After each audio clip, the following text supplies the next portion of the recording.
Welcome to online classes of CAT जी। तो बच्चों, आज ये ट्रिगो का दूसरा लेक्चर है जिसके बारे में हम लोग पढ़ेंगे। इसके पहले हम लोग ऑलरेडी पहला लेक्चर आप लोग देख सकते हो। जो लोगों का आज पहला क्लास है, हम पहले कहेंगे कि इस लेक्चर को देखने से पहले आप फर्स्ट लेक्चर को जरूर देखें, क्योंकि ये सीक्वेंस में लेक्चर्स हैं। हो सकता है कि आपको सेकंड लेक्चर में डायरेक्टली कोई प्रॉब्लम हो, तो मतलब डायरेक्टली कोई प्रॉब्लम फेस करें, तो उसके लिए आप फर्स्ट लेक्चर देख सकते हैं।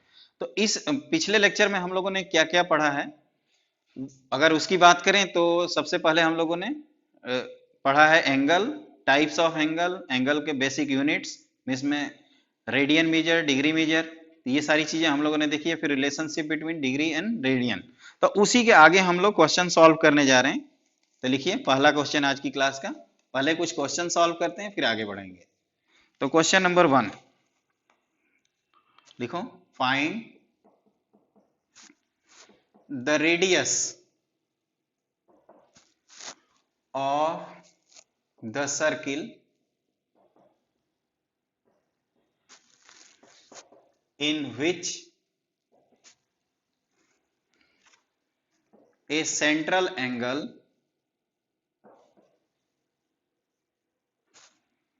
of 60 degree. ठीक है, सब लोगों को विजिबिलिटी तो होगी, सबको clear. Intercept an arc length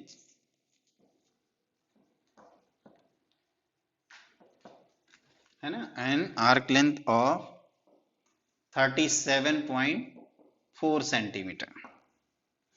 ठीक है, और आपको यहाँ पे ये इंफॉर्मेशन दे रखी है कि पाई की वैल्यू आपको अप्रोक्सीमेटली 22/7 यूज करनी। ठीक है ना। तो पहले आप लोग क्वेश्चन नोट करें, फिर क्वेश्चन नोट करने के बाद हम चाहते हैं कि आप लोग पहले क्वेश्चन ट्राई करो, खुद से अटेम्प्ट कर लो, अपने आंसर लिख लो, उसके बाद सॉल्यूशन देखो। वैसे मैं इसको प्रॉपर्ली डिस्कस कर दूंगा, इसमें क्या इंफॉर्मेशन है, क्या कैसे दिया है, लेकिन मैं चाहता हूं कि पहले आप लोग क्वेश्चन अटेम्प्ट कर लीजिए। तो आई होप सब लोगों ने अटेम्प्ट कर लिया होगा। तो देखिए पहले तो इंफॉर्मेशन पढ़ते हैं इसमें है क्या। तो एक सर्किल है जिसके आर्क लेंथ की बात कर रहे हैं, तो जैसे एक सर्किल बनाइए, फिर इसमें आर्क लेंथ कोई बना दीजिए इस तरह से। मान लीजिए ये ए और बी अपना आर्क लेंथ है, ये सर्किल का रेडियस जो कि हमें चाहिए, और ये एल जिसकी वैल्यू दी हुई है आपको, और ये कितना है 37.4 सेंटीमीटर। ठीक है, ये थीटा की वैल्यू है 60 डिग्री।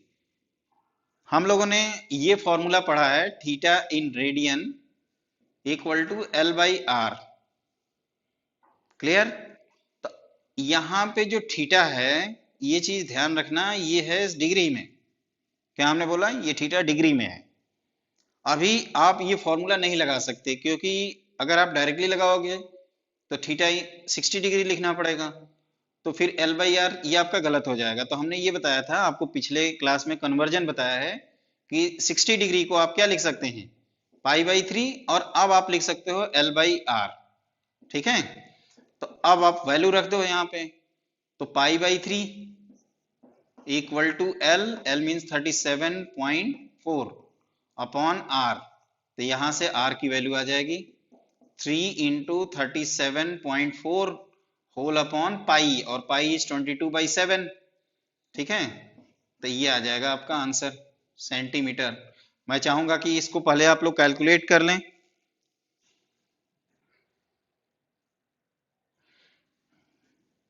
ठीक है ना, ये 7 है, ये ध्यान रखिएगा। तो ये आप कैलकुलेट करोगे तो ये आएगा 35 पॉइंट, कितना आएगा बताओ, 35 पॉइंट इसका आंसर है हमारे पास। ये हम लिख देते हैं, एक बार सब लोग गो थ्रू करिए। इसमें क्या इंपॉर्टेंट है ये हम आपको बता देते हैं, है ना। फाइनली कैलकुलेशन तो आप ही सबको करना है।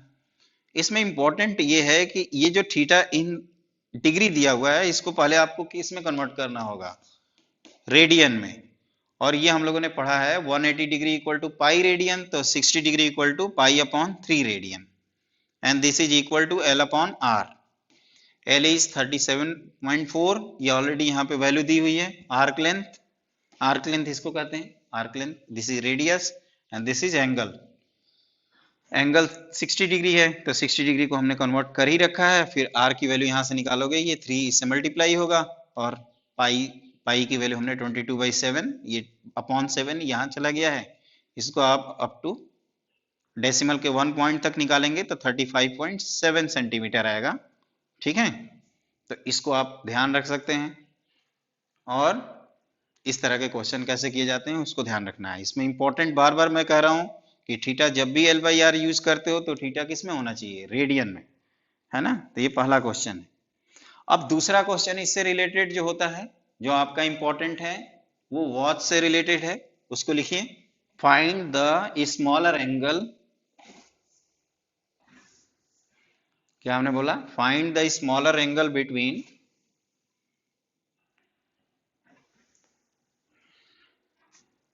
ये क्वेश्चन नंबर 2 है आज की क्लास का, find the smaller angle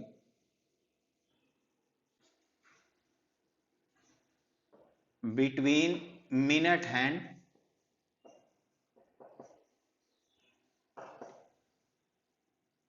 and hour hand of a clock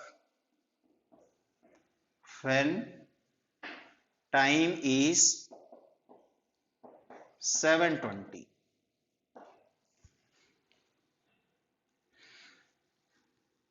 ये एनालॉग क्लॉक की बात हो रही है, जिसमें आपके मिनट हैंड है, आवर हैंड है, सेकंड हैंड भी होता है, किसी किसी में नहीं भी रहता है। तो उसमें जो स्मॉलर एंगल है, जब 7:20 होते हैं तो दोनों जो आपके हैंड है उनके बीच का एंगल निकालना है। एक बार क्वेश्चन आप लोग नोट कर लीजिए, हम चाहेंगे कि पहले अटेम्प्ट करें, है ना।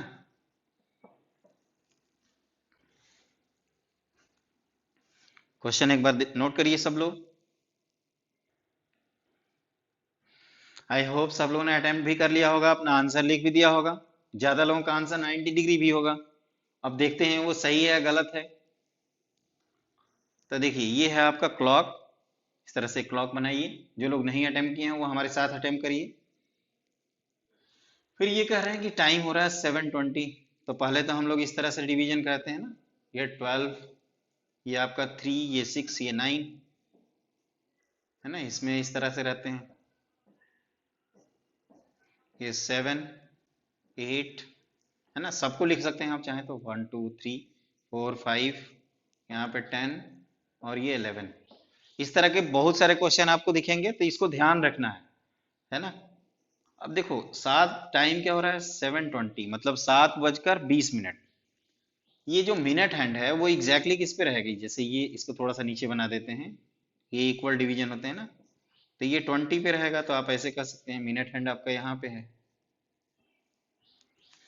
7 o'clock जब टाइम हो रहा था, मतलब जब 7 बज रहे थे, तो आर हैंड आपका एग्जैक्टली 7 पे थी।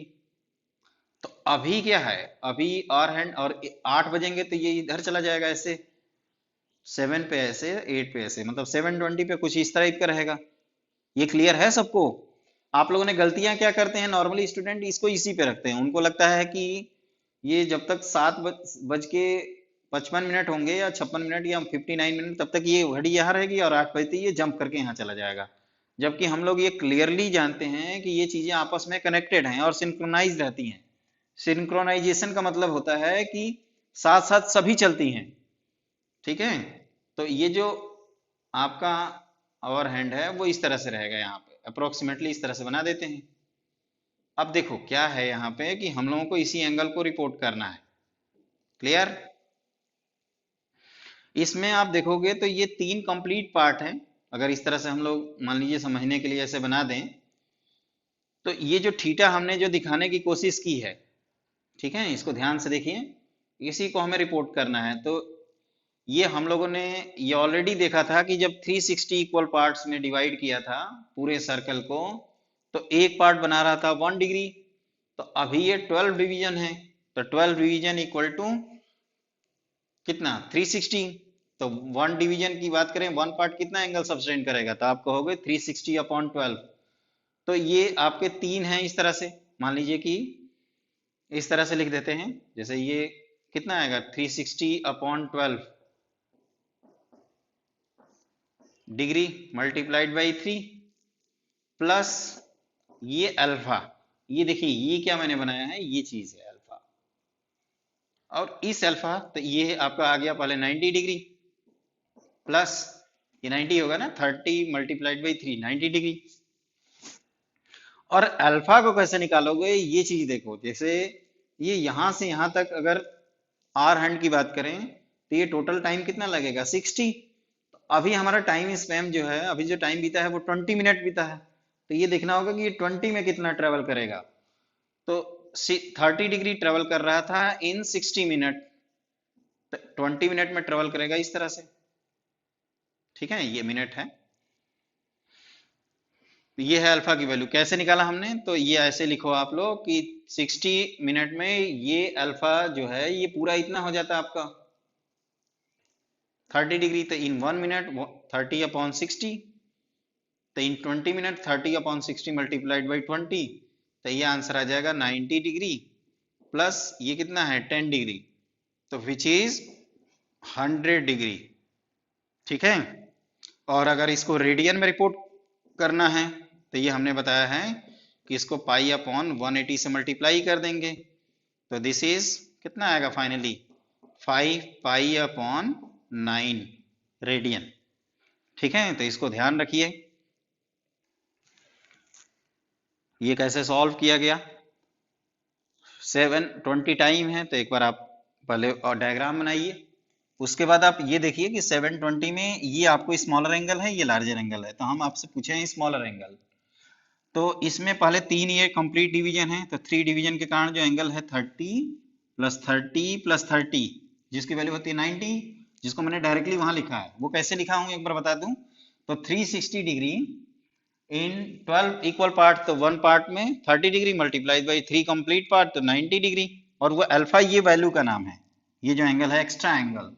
ये नॉर्मली स्टूडेंट यही मिस्टेक करते हैं, इसको स्किप कर देते हैं और 90 डिग्री रिपोर्ट कर देते हैं, वो गलत हो जाता है, तो आपको ये रिपोर्ट करना है एक्चुअल आंसर क्या है, तो वो इस अल्फा को काउंट करना पड़ेगा आपको 90 डिग्री में। और ये कैसे निकालेंगे, तो ये हमने बताया कि ये जो आर हैंड है, जो स्मॉलर नीडल जो है, वो आपकी टोटल एंगल ये जो है, ये एंगल कितना है 30, तो ये आपका बनता है टोटल 60 मिनट में, तो टाइम आपका केवल बीता हुआ है 20, तो आप कहोगे ना 1/3, वैसे डायरेक्टली मेथड से भी निकाल सकते हो कि 30 डिग्री का 1/3 लिख दीजिए सीधे सीधे 10 डिग्री, क्योंकि टाइम है 20 मिनट, 20 मिनट इज 60 मिनट का कितना 1/3 पार्ट, तो उसी तरह से ये 10 डिग्री हमने लिखा, उसी को मैंने लिखा है कि 60 मिनट में 30, तो 20 मिनट में 30/60 इंटू 20, ये यूनिटरी मेथड का यूज किया गया है ना। आप बेसिक कैलकुलेशन से भी कर सकते हैं, तो ये टोटल एंगल हो गया 100 डिग्री। और इसको रेडियन में कन्वर्ट करने के लिए मैं बार बार कहता हूं कि ये जो फॉर्मूला है, अगर आप भूल जाते हैं तो एक ही चीज आप हमेशा याद रखिए कि पाई रेडियन की वैल्यू होती है 180 डिग्री, ठीक है। तो यहाँ पे आपको 100 डिग्री को कन्वर्ट करना है, तो ये आप लिख दोगे पाई/180 इंटू 100, जिसको मैंने ये डायरेक्टली लिखा हुआ है 5 पाई/9, ठीक है। तो ये आपके कुछ बेसिक क्वेश्चन हैं जिसको आपको ध्यान रखना है, ठीक है ना, एंगल मेजरमेंट के बेसिस पे। और भी क्वेश्चन इसमें बन सकते हैं, जैसे एक और नोट करना चाहें तो नोट करिए, सिमिलर टाइप का question, find the smaller angle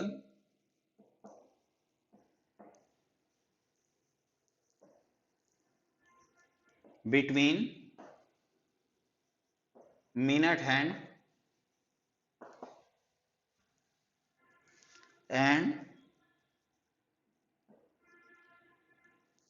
our hand when time is 3:30। इसको अटेम्प्ट करिए, मैं चाहूंगा कि सिमिलर टाइप का क्वेश्चन है, जैसे हम लोगों ने सेकंड एक बार आपकी प्रैक्टिस हो जाए इसलिए हमने ये दिया है, ठीक है ना। तो उसी तरह से आप लोग जैसे हमने पहला क्वेश्चन बताया है आप अटेम्प्ट करें। यहाँ टाइम है 3:30, ये उससे रिलेटिवली इजी क्वेश्चन है, तो पहले ऐसे 4 पार्ट, फिर और भी पार्ट का आप डिवीजन कर सकते हैं। टाइम 3:30 है तो ये मिनट हैंड एग्जैक्टली कहाँ पे होगा, 6 पे।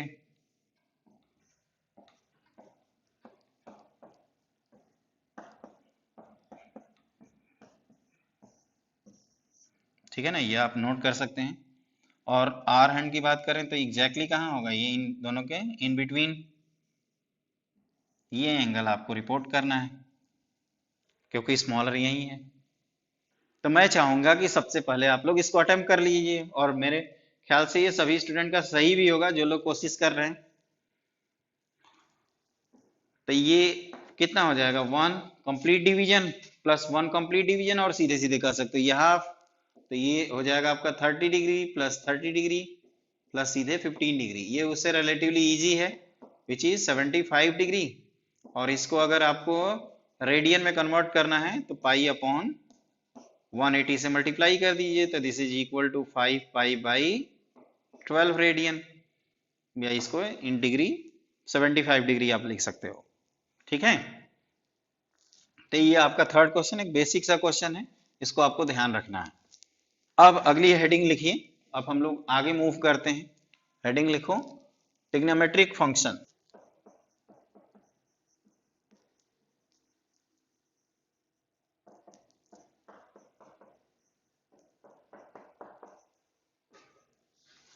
ट्रिग्नोमेट्रिक फंक्शंस,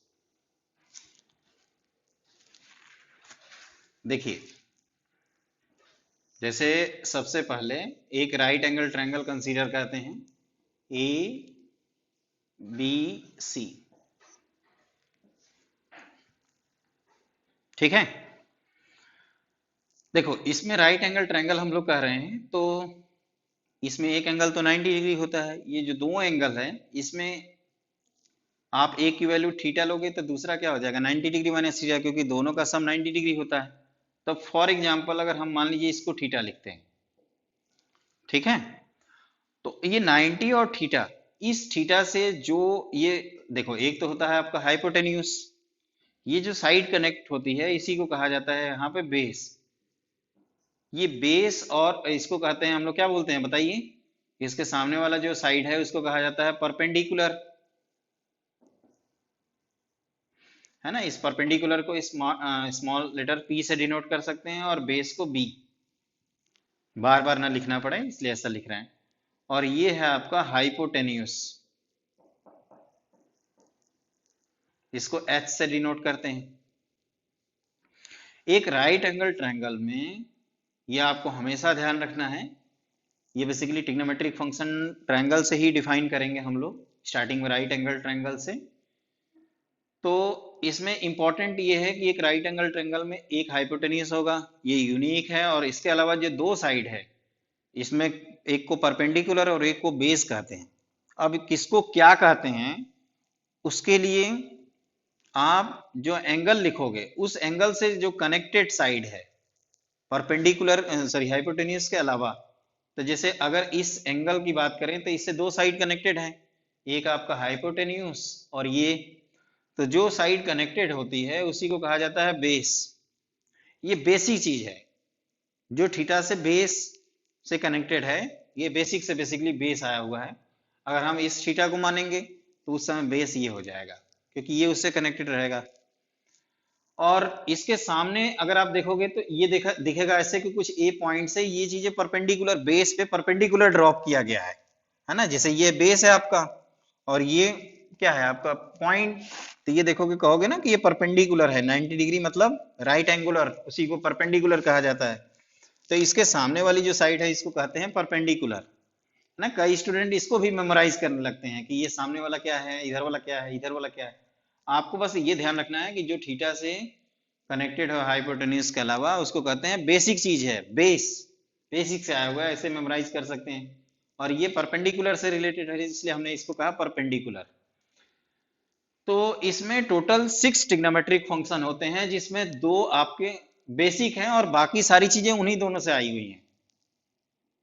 जैसे पहला होता है इसमें साइन थीटा, ठीक है, मैं इसको यहां लिख देता हूं, है ना। पहला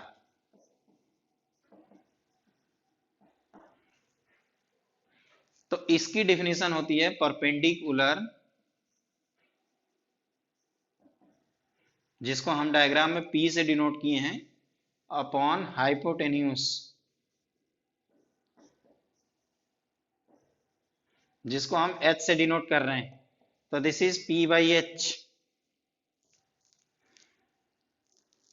ठीक है।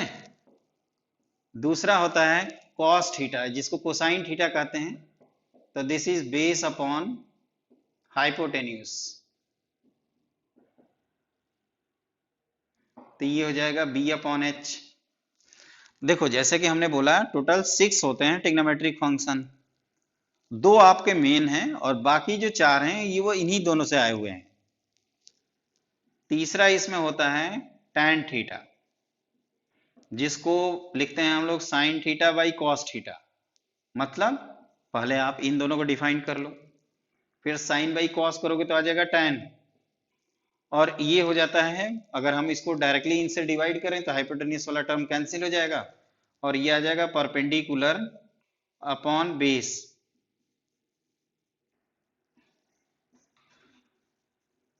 ठीक है। आई होप ये सब लोग नोट कर ही लिए होंगे, तो इसको मैं मिटा देता हूं, आप लोगों के डायग्राम बन चुके होंगे कॉपी पे। तो ये थर्ड है आपका tan थीटा, है ना। इसको ऐसे पढ़ते भी हैं cos theta, this is tan tan theta. ये टैंजेंट टर्म से आया है, इसके आगे हम लोग एक एक करके 1 बाई 1 एनालिसिस करेंगे ये कैसे कौन आया है। फिर होता है अगला cot थीटा, को टैंजेंट बोलते हैं इसको पूरा और शॉर्ट में लिखते हैं cot। This is 1 by tan theta. तो ये 1 अपॉन करोगे, इसको आप नोटेशन फॉर्म में लिख सकते हैं P अपॉन बी। तो ये हो जाएगा 1 बाई, ये हो जाएगा बेस अपॉन, क्या लिखेंगे बताइए, परपेंडिकुलर। क्या लिखोगे, base upon perpendicular, which is B upon P। फिर पांचवा होता है आपका sec theta, this is 1 upon cos theta. देखो एक चीज हम पहले से ही क्लियर कर दें, साइन कॉस टैन, इसके तो हम लोग बहुत सारे आगे अभी फॉर्मूले भी पढ़ेंगे। ये जो बाकी तीन हैं, कॉट, सेक और एक और होता है कोसेक, है ना। इनके जब भी क्वेश्चन आए तो मैं सजेस्ट करता हूं कि इन तीनों को, बाकी ये जो फर्दर तीन हैं स्टार्टिंग के तीन, उनमें कन्वर्ट कर लीजिए और उसके बाद फॉर्मूला अप्लाई करिए, this is 1 upon sine theta. अगर मैं इसका कॉस का फॉर्मूला देखूं तो कॉस का लिखा था बेस अपॉन हाइपोटेन्यूस, तो 1 अपॉन कॉस का क्या हो जाएगा, रेसिप्रोकल। तो आप कहोगे हाइपोटेन्यूस ऊपर, ये पहली बार है इसलिए हम पूरा लिख रहे हैं, और बेस नीचे, तो ये हो जाएगा h अपॉन बी, है ना। बेस को हम लोग b से डिनोट कर रहे हैं, and this is hypotenuse upon perpendicular. तो ये कितना होगा बताइए, ये हो जाएगा h अपॉन p। ठीक है। तो ये हो जाएगा आपका h अपॉन p। तो हमने बताया आपको sine theta is perpendicular upon hypotenuse, cos theta is base upon hypotenuse, sine और कॉस का रेशियो लेंगे तो टैन, टैन का रेसिप्रोकल करेंगे तो कॉट, कॉस का रेसिप्रोकल करेंगे तो सेक, और साइन का रेसिप्रोकल करेंगे तो कोसेक। ठीक है, इसको आपको ध्यान रखना है। अब देखिए ये क्या है, ये जो 6 रेशियो हमने डिफाइन किए हैं, ठीक है, साइन, कॉस, टैन, कॉट, सेक और कोसेक, ये आप देखोगे तो रेशियो ऑफ टू क्वांटिटीज हैं हर जगह। क्या है ये, रेशियो ऑफ टू क्वांटिटीज, मतलब साइड लेंथ का रेशियो लिख रहे हैं। तो रेशियो ऑफ टू क्वांटिटीज के कारण इनको हम लोग ट्रिग्नोमेट्रिक रेशियो भी कहते हैं। क्या कहते हैं, ट्रिग्नोमेट्रिक रेशियो। हमने ये कहा कि ये जो 6 फंक्शंस हमने अभी डिफाइन किए हैं, ये रेशियो बिटवीन टू क्वांटिटीज हैं, और जो चीजें रेशियो से रिलेटेड होती हैं उसको हम लोग सिंपली रेशियो, या ये ट्रिग्नोमेट्रिक टर्म है तो ट्रिग्नोमेट्रिक रेशियो भी कहा जाता है इनको, शॉर्ट फॉर्म में टी रेशियोज। ठीक है ना। तो एक चीज नोट करके लिखिए, नोट करके आप लोग एक शुरू में ही लिख लीजिए, these all trigonometric function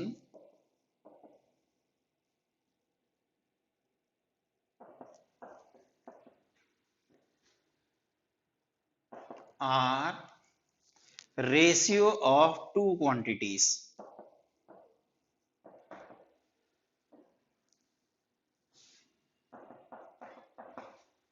Hence, these are also called trigonometric ratio।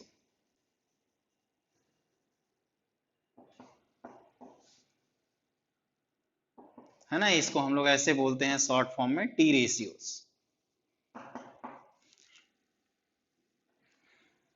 ठीक है, क्यों टी रेशियो बोला जाता है तो आप क्या बताओगे, बताइए। क्योंकि ये रेशियो ऑफ टू क्वांटिटीज है, इसलिए इनको टी रेशियो बोलते हैं। ऐसे थोड़े है कि कुछ भी मन में आया हमने बोल दिया, इसके पीछे लॉजिक है। अब देखिए एक दो चीजें और है जो आपको बेसिक चीजें ये इसमें हैं, ध्यान रखनी है स्टार्टिंग में। जैसे अब हम शॉर्ट नोटेशन में लिख रहे हैं इसको, हमने आपको क्या किया था, एक राइट एंगल ट्रायंगल बनाया था इस तरह से, ठीक है, जिसमें हमने इसको बेस बोला इस एंगल के रिस्पेक्ट में, इसको परपेंडिकुलर कहा था और इसको हाइपोटेन्यूस। तो पाइथागोरस थ्योरम के अकॉर्डिंग हम लोग ये जानते हैं कि P square plus B square की वैल्यू एच स्क्वायर के इक्वल होती है। तो अगर हम लोग एच स्क्वायर से डिवाइड कर दें तो this is P by H का whole square plus B by H का होल स्क्वायर इक्वल टू 1। ये पी परपेंडिकुलर अपॉन हाइपोटेन्यूस को ही हम लोग साइन थीटा बोल रहे थे, तो दिस इज साइन थीटा का होल स्क्वायर, जिसको हम लोग साइन स्क्वायर थीटा पढ़ते हैं, है ना। आप ऐसे भी स्टार्टिंग में लिख सकते हैं साइन थीटा का whole square, and this is cos theta का होल स्क्वायर इक्वल टू 1। तो इसी चीज को ऐसे लिखा जाता है ना, sine square theta plus cos square theta equal to 1। इसमें दूसरा पार्ट ये है कि अब sine square theta plus cos square theta की वैल्यू 1 आ चुकी है ना। या आप इसको बेसिक से भी डिराइव कर सकते हैं, P square plus B square equal to H square हम लोग लिखें, एक एक करके हम लोग जैसे इससे डिवाइड किए, एक फिर अब बेस से डिवाइड करते हैं, तो p अपॉन बी का whole square plus 1 equal to H by B का होल स्क्वायर। ठीक है, तो ये p अपॉन जो b है, p अपॉन b का मतलब क्या है, इसका मतलब बताओ। परपेंडिकुलर अपॉन बेस, उसकी बात हो रही है, तो इसको क्या लिखा जाएगा, tan थीटा। दिस इज 1, और हाइपोटेन्यूस अपॉन बेस, तो बेस अपॉन हाइपोटेन्यूस होता था आपका cos, तो cos का रेसिप्रोकल sec, तो this is sec square theta, है ना। या इसको हम लोगों को जो यूज करना है अपने सिलेबस में, वो sec square theta minus tan square theta की वैल्यू कितनी होती है अगर आपसे पूछा जाए तो 1। ठीक है, तो ये दूसरी आइडेंटिटी है जो आपको याद रखनी है। और तीसरी आइडेंटिटी आपकी एक और होती है, ज्यादातर स्टूडेंट को पता भी होगा, और वो कैसे लाएंगे, तो वो इसी तरह से लाएंगे, P square plus B square equal to H square हम लोगों ने लिखा था, इन दोनों से डिवाइड कर लिया हमने, इससे डिवाइड किया तो sine square theta plus cos square theta 1 आया, बी स्क्वायर से डिवाइड किया तो 1 plus tan square theta equal to sec square आया। अब पी स्क्वायर से डिवाइड करते हैं तो ये 1 एच बाई पी का होल स्क्वायर, और ये हमने पिछले पेज पे लिखवाया है ये सब, इसको ध्यान से देख के बताइए। 1 प्लस ये बेस अपॉन, है ना, इस पी को थोड़ा और बड़ा लिखिए अगर विजिबिलिटी नहीं है कई स्टूडेंट को, तो ये परपेंडिकुलर अपॉन बेस होता था tan, तो रेसिप्रोकल हो जाएगा cot, और ये कोसेक। बिल्कुल सही आंसर, तो ये हो जाएगा 1 plus cot square theta equal to cosec square theta. तो ये बेसिक 3 आइडेंटिटी है जो आपको ध्यान रखनी है, और इस आज की क्लास में हम लोग इसी पे बेस्ड क्वेश्चन करेंगे। तो ये नोट करके आप ये तीनों को लिख लीजिए, ये आगे हम लोग फर्दर आगे के सेक्शन में जैसे कोऑर्डिनेट में भी इसका यूज किया जाएगा। पहला है sine square theta plus cos square theta equal to 1, दूसरा है आपका sec square theta minus tan square theta is also equal to 1। And तीसरा है cosec square theta minus cot square theta is also equal to 1। इनके left side में theta है और right side में 1 है, मतलब कांस्टेंट है, मतलब थीटा की वैल्यू कुछ भी रख सकते हैं जिससे ये वैल्यू डिफाइंड हो और ये बार बार कितना आ जाए 1। तो अब इस पे बेस्ड क्वेश्चन करते हैं। ये कहाँ से आए? ये बेसिकली ट्रिग्नोमेट्रिक रेशियो से आए हैं। इनको ट्रिग्नोमेट्रिक रेशियो कहते हैं, साइन स्क्वायर, और इससे हम लोग ये सारी चीजें भी डिराइव कर सकते हैं। तो इनको आपको ध्यान रखना है और इस पे बेस्ड आप क्वेश्चन लिखिए। जैसे लिखो, और ये सारी चीजें आप स्टार्टिंग में हम लिखवा रहे हैं, इन सबको याद रखिएगा। प्रूव दैट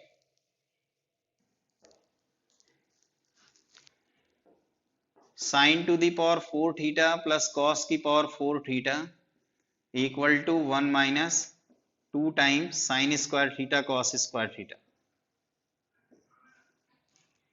है ना, ये बहुत यूजफुल टर्म है, जो फ्रिक्वेंटली आप इसको देखोगे हर जगह आएगा आपका ये। है ना, ट्रिग्नोमेट्री का क्वेश्चन हो, ट्रिग्नोमेट्रिक इक्वेशन का क्वेश्चन हो, है ना, आगे चल के हम लोग कैलकुलस में भी पढ़ेंगे, डिफरेंशिएशन इंटीग्रेशन, उसमें भी ये आएगा। तो इसको ध्यान रखिएगा। है ना, ये सारे टर्म इंपॉर्टेंट है जिसको मैंने लिखा है। तो एक एक करके हम लोग इनको डिस्कस करते हैं, ये कहाँ से आ गए, कैसे आए, इसका क्या प्रूफ है। तो सबसे पहले आप लोग क्वेश्चन नोट करिए और फिर इसको अटेम्प्ट करिए। आई होप सब लोगों ने अटेम्प्ट कर लिया होगा। अब देखिए, आपको साइन की पावर 4 थीटा कॉस की पावर 4 थीटा इसकी वैल्यू निकालनी है। हम लोग जैसे ये जानते हैं कि A square plus B square को आप लिख सकते हो A plus B whole square minus 2ab। तो उसी लॉजिक से हम लोग इसको लिख सकते हैं sine square theta plus cos square theta का whole square minus 2 times sine square theta cos square theta. लिख सकते हैं ना, एक बार चेक कर लेते हैं। इसका स्क्वायर करेंगे तो साइन की पावर 4, कॉस स्क्वायर का स्क्वायर करेंगे तो कॉस की पावर 4, इसका 2ab वाला टर्म, और ये कैंसिल हो जाएगा। सही लिखा है। और अभी हम लोगों ने देखा है sine square plus cos square की वैल्यू होती है 1 and this is 2 sign square theta cos square theta. ठीक है। और जैसे हमने आपको क्वेश्चन नंबर 1 बताया, उसी तरह से आप क्वेश्चन नंबर 2 भी अटेम्प्ट कर सकते हैं। साइन की पावर 6 कॉस की power 6 1 minus 3 sine square theta cos square theta. इसको मेमोराइज करने का ये है कि ये 4 है तो 1 माइनस 2 टाइम्स, और ये 6 है तो 1 माइनस 3, मतलब ये जो भी पावर है उसका हाफ कर रहे हैं। और ये सिर्फ 4 और 6 के लिए ही कर रहे हैं, आगे के लिए नहीं करेंगे कि यहाँ 8 8 होते हैं यहाँ 4 कर देंगे। केवल 2 के लिए आप ऐसे मेमोराइज कर सकते हैं। तो आप सिमिलरली इस क्वेश्चन को अटेम्प्ट करिए जो हमने सेकंड नंबर पे लिखा हुआ है। आई होप सब लोगों ने अटेम्प्ट कर लिया होगा इसको। तो देखिए इसमें क्या है कि जैसे हम लोगों को ये मालूम है कि a plus B whole cube, इसका जो फॉर्मूला यूज करते हैं हम लोग, इसका फॉर्मूला क्या पढ़े हैं, A cube plus B cube plus 3ab A plus B, या कई लोग इसको ओपन करके लिखते हैं, एक ही बात है।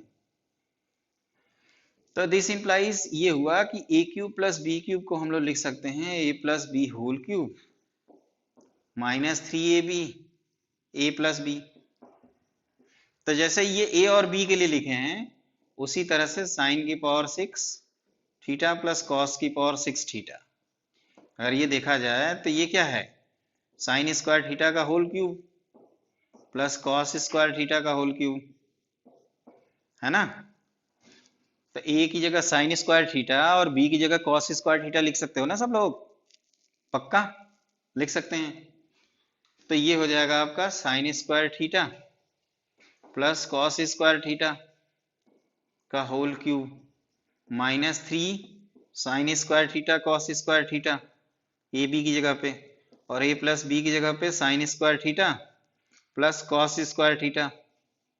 क्लियर। और sine square theta plus cos square theta कितना होगा बताओ, कितना होगा ये 1। तो this is 1 minus 3 sine square theta cos square theta, और ये भी हो जाएगा आपका 1, ये भी 1। ठीक है, तो ये आ गया आपका साइन की पावर 6 थीटा प्लस कॉस की पावर 6 थीटा। इसको आपको याद रखना है, या आगे मैं डायरेक्टली यूज करवाऊंगा इसको। ठीक है, तो आप पहले से ही इसको याद रखते हुए चलिए। क्लियर? आई होप सब लोगों को क्लियर हो गया होगा। इसमें बेसिक जो फॉर्मूला है वो आपका a plus B whole cube का फॉर्मूला उसी तरह से यूज कर रहे हैं। ये जस्ट नंबर्स होते हैं, कोई भी नंबर्स हो सकते हैं, रियल, इमेजिनरी, कॉम्प्लेक्स, कोई भी, उसी तरह से ये है। यहाँ पे जहाँ पे बेसिक आइडेंटिटी यूज हो रही है उसको यूज करते हुए चल रहे हैं। अगला लिखिए इसमें क्वेश्चन जो इंपॉर्टेंट है, लिखो क्वेश्चन नंबर 3 लिखिए। If sec theta plus cos if sec theta plus tan theta not cos equal to e की power x,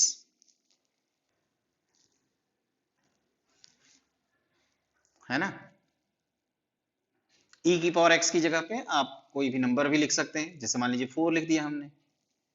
then find cos theta, है ना। या एक काम करते हैं, पहले हम लोग x के टर्म्स में कर लेते हैं, क्योंकि वो एक जनरल क्वेश्चन है, उसमें थोड़ा प्रॉब्लम फेस करते हैं कई स्टूडेंट। जैसे e की power x, then find cos theta in terms of x।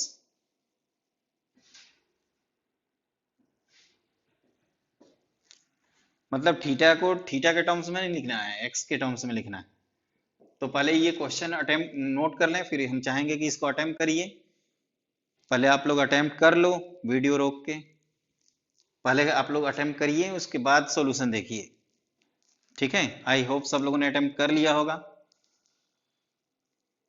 तो देखिए इसमें क्या है कि हम लोगों को cos थीटा की वैल्यू निकालनी है। तो ये आपका e की पावर x है, इक्वेशन नंबर 1। हम लोगों को इतना पता है, साइन और सेक और टैन, इनसे रिलेटेड एक आइडेंटिटी पता है। Sec square theta minus tan square theta की वैल्यू कितनी होती है? 1। आप A square minus B square को A minus B A plus B तो लिख ही सकते हो। तो sec theta minus tan theta और sec theta plus tan theta, this is equal to 1। तो sec theta plus tan theta की वैल्यू मालूम है आपको, कितना है? e की पावर x। तो यहां से sec theta minus tan theta की वैल्यू मिल गई 1 अपॉन ई की पावर x, जिसको आप e की पावर माइनस x भी लिखते हो। अब आपको cos निकालना है, तो cos क्या होता है? बेसिकली सेक थीटा का ही रेसिप्रोकल होता है। तो इन दोनों इक्वेशंस को आप क्या करेंगे? ऐड या सब्ट्रैक्ट? क्या करें बताओ, क्या किया जाए? ऐड कर दें, क्योंकि tan को कैंसिल करना है ना। तो फ्रॉम 1 प्लस 2 सेक थीटा की वैल्यू आपको मिल गई e की पावर x प्लस e की पावर माइनस x। तो यहां से cos थीटा मिल गया आपको 2 अपॉन e की पावर x प्लस e की पावर माइनस x। ठीक है, कई स्टूडेंट इसको ऐसे भी लिखते हैं, अगर चाहें तो वो इस तरह से भी लिख सकते हैं, cos theta equal to 2e की पावर x अपॉन, जैसे ये 1 अपॉन e की पावर x लिखेंगे ना, e की power x plus 1 by e की पावर x, और ये आप एलसीएम लोगे तो ये हो जाएगा 2e की पावर x ऊपर, नीचे e की पावर 2x प्लस 1। तो ये भी 100% सही है, जिसको आपको ध्यान रखना है। तो क्या किया हमने, एक बार फिर गो थ्रू करते हैं। तो ये आपको इंफॉर्मेशन दी हुई है, ये हमें बेसिक चीजें आज की क्लास से पता चल चुकी है। इसको हमने फैक्टराइज किया, एक नया वर्क, इसकी वैल्यू ऑलरेडी e की पावर x दी हुई है। तो यहां से sec theta minus tan theta की वैल्यू आ गई, दोनों इक्वेशंस को ऐड कर दिया हमने, तो 2 सेक थीटा आया। इसको 2 बाई कॉस लिख सकते हैं, फिर कॉस थीटा आया यहाँ से, इसको इस फॉर्म में भी लिखा जा सकता है। आई होप सब लोगों को क्लियर हो गया। एक बार आप लोग अच्छे से देख लो, सब लोगों को क्लियर हो जाना चाहिए अभी तक। अगर नहीं है तो एक बार खुद से करेंगे तो आपको रिकॉल हो जाएंगी ये सारी चीजें। है ना, ये बहुत इंपॉर्टेंट क्वेश्चन है ना, थोड़ा ट्रिकियर है ये। एंड मोमेंट पे हम लोगों को क्लिक नहीं करता है ना, पढ़ते तो पहले दिन से ही है कि sec square minus tan square equal to 1। Next question लिखिए, है ना। नेक्स्ट क्वेश्चन है आपका, prove that tan theta plus sec theta minus 1 whole divided by tan theta minus sec theta plus 1 equal to 1 plus sin theta upon cos theta. ठीक है, इसको attempt करिए। सबसे पहले आप सब लोग क्वेश्चन नोट कर लें, पहले अटेम्प्ट कर लीजिए, उसके बाद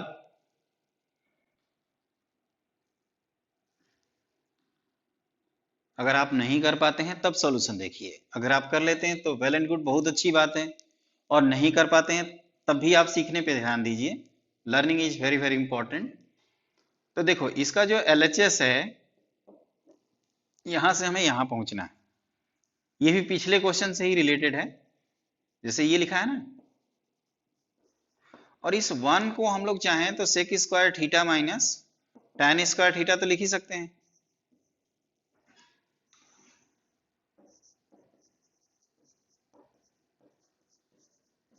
लिख सकते हैं ना।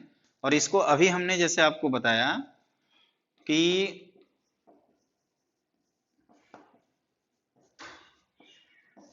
इसको आप लिख सकते हो sec theta minus tan theta और sec theta plus tan theta. क्या लिख सकते हो, sec theta minus tan theta और sec theta plus tan theta upon tan theta minus sec theta plus 1। ठीक है, ठीक है ना। फटाफट सब लोग अटेम्प्ट करिए, है ना, देखते हैं कौन पहले करता है। तो देखो, ये sec theta plus tan theta और यहाँ पे भी sec theta plus tan theta है, तो ये कॉमन ले लेंगे, तो इसको मैं यहाँ लिख देता हूँ। हमने कहा कि sec theta plus tan theta को आप कॉमन ले सकते हैं, और ये हो जाएगा आपका, यहाँ पे तो 1 आएगा और यहाँ minus sec theta plus tan theta, और न्यूमरेटर और डिनोमिनेटर में भी है tan theta minus sec theta plus 1। ये इससे क्या हो गया, कैंसिल आउट हो गया, और इसको लिख सकते हैं 1 बाई कॉस और sine theta by cos theta, लिख सकते हैं ना सब लोग। तो ये हो जाएगा 1 प्लस साइन बाई कॉस। क्या हमने बताया, सबसे पहले कहा कि ये जो 1 था इसको आप sec square minus tan square लिखिए, फिर इसको फैक्टराइज करिए, जो कि हम पिछले क्वेश्चन में भी कर रहे थे। हमने कहा था ना कि वो 1 को इस तरह से लिखना है। इट ऑल अबाउट प्रैक्टिस, आप जितना करेंगे उतना आपको क्लियर होता जाएगा। फिर आप sec theta plus tan theta को न्यूमरेटर से कॉमन लेंगे, तो ये डिनोमिनेटर वाला पार्ट न्यूमरेटर में अपीयर होगा और ये कैंसिल आउट हो जाएगा। उसके बाद ये जो टर्म है ना, sec theta plus tan theta, sec को आप लिख सकते हैं 1 बाई कॉस, क्योंकि बाकी टर्म कैंसिल हो चुके हैं, और इसको साइन बाई कॉस, तो 1 plus sine whole divided by cos theta. तो ये बेसिक क्वेश्चंस हैं ट्रिग्नोमेट्रिक फंक्शंस पे। अब इसके आगे जो हम लोगों को डिस्कस करना है, इससे रिलेटेड कुछ और 2-3 क्वेश्चन सॉल्व करेंगे, और फिर हम लोग नेक्स्ट क्लास में देखेंगे कि sine 120 degree, sine 150 degree, sine 210 degree या कॉस 210, या किसी भी ट्रिग्नोमेट्रिक रेशियो जो 90 डिग्री से ज्यादा हो एंगल और 0 डिग्री से कम हो, उसकी वैल्यू कैसे निकालते हैं। ठीक है स्टूडेंट, तो आज की क्लास से ये सारी चीजें मैं एक बार फिर से रिकॉल कर दूं, आपके कैटजी वेबसाइट पे है। जिन स्टूडेंट का क्लास छूट जाता है वो पहले के लेक्चर आप वहां से देख सकते हैं। Thank you so much.